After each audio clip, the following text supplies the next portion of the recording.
দেশ জুড়ে একদিকে সিএএ ও এনআরসি নিয়ে বিতর্ক, আর তারই মধ্যে পশ্চিমবঙ্গে শুরু হতে চলেছে স্পেশাল ইন্টেনসিভ রিভিশন 2025, অর্থাৎ ভোটার তালিকায় নিবিড় সংশোধন প্রক্রিয়া। নির্বাচন কমিশনের নির্দেশে আগামী আগস্ট মাস থেকেই রাজ্য জুড়ে বিএলওদের মাধ্যমে এই প্রক্রিয়া শুরু হতে চলেছে। আর এই সংশোধনের বড়সড় প্রভাব পড়তে পারে বহু ভোটারের ওপর, বিশেষ করে যাদের এখনও পর্যন্ত ডকুমেন্ট ঠিক নেই। কেন গুরুত্বপূর্ণ এই সংশোধন প্রক্রিয়া? সম্প্রতি বিহারে ভোটার তালিকা সংশোধনের সময় লক্ষ লক্ষ নাম বাদ পড়েছে, আর এবার পশ্চিমবঙ্গে এমনই সংশোধন প্রক্রিয়া শুরু হতে চলেছে।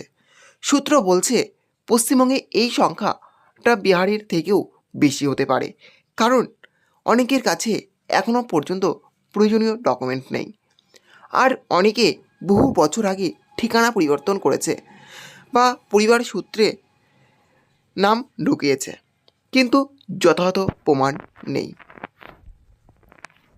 ভোটার তালিকায় নাম রাখতে কোন কোন ডকুমেন্ট লাগবে?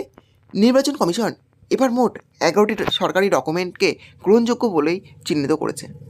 যে কোনো একটি ডকুমেন্ট জমা দিলেই হবে। সেগুলি হলো সরকার বা রাষ্ট্রায়ত্ত সংস্থার ফটো আইডি বা পেনশন পেমেন্টের অর্ডার, পোস্ট অফিস, ব্যাংক বা এলআইসির আইডি, সরকারি বা পৌরসভা অনুমোদিত জন্ম সার্টিফিকেট, বৈধ পাসপোর্ট, স্বীকৃত বোর্ড বা বিশ্ববিদ্যালয়ের মাধ্যমিক বা উচ্চ মাধ্যমিক সার্টিফিকেট, এনআরসি সংক্রান্ত বৈধ নথি, জাতি শংসাপত্র, সরকার অনুমতিতে স্থায়ী ঠিকানার প্রমাণপত্র, জমি বা বাড়ির দলিল, পারিবারিক রেজিস্টার।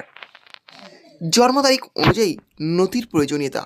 নির্বাচন কমিশন এবার জন্মসালের ভিত্তিতে 3টি ভাগে ডকুমেন্ট নির্ধারণ করেছে।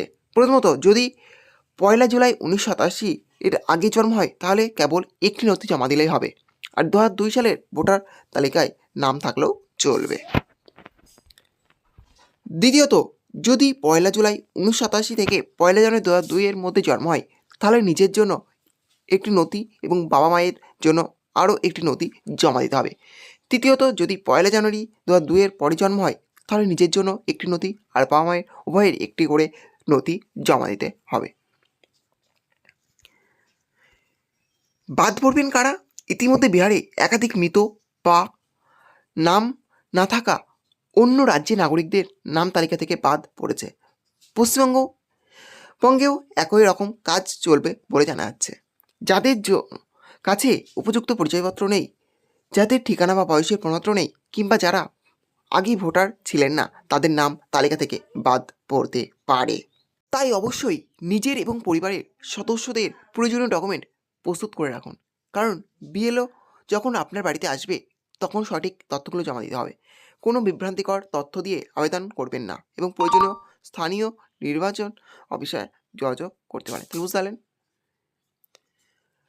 পশ্চিমবঙ্গে ভোটার ভেরিফিকেশন শুরু হচ্ছে। কী কী ডকুমেন্ট লাগবে,